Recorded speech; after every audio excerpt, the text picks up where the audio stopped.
Por si había poucas novedades na chousala, este ano teño unha a que lle tiña moita gana.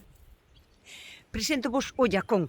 É un tipo de planta que eu xa fai moitos anos que sei dela, que vexo vídeos de xente, sobre todo asiáticos e sudamericanos, que sí que a plantan e que levan anos cultivándoa, pero non a daban, bueno, tampouco non é que a buscara, simplemente este ano apareceu na miña vida e regaláronme un cachiño e plantino. É un tipo de planta da mesma familia que os girasoles, que as alcachofas, que o tupinambo, o demo do tupinambo, que a mí non me gustou nada e desfíxeme del que traballo me costou quitalo da horta. E a pesar de ser da mesma familia que as alcachofas e os girasoles, o que se lle come é un tubérculo que forma aquí nas raíces, en grosamento, e dis que sabe así como a masán. Xa vos contarei.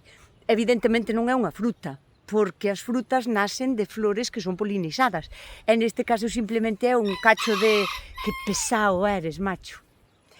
É un cacho de raíz tuberosa, que engorda e endulsa. O sea, xa vos lo contarei, teño unha gana de probalo, que ainda lle falta moito por medrar. Que ainda están nas súas primeiras etapas, nin siquiera botou flor. De feito, é un tipo de cultivo que bota 8 ou 9 meses na terra. Hasta finales de otoño non o teño que recoller. E aínda está a planta super noviña, pero como vedes está sana, sanísima, fermosa. Que afán de protagonismo, chico, ten aí o kikirico. Bueno, lo dicho, é vos de enseñar como vai o meu llacón. Aquí todo o mundo quere salir no vídeo, non me explico.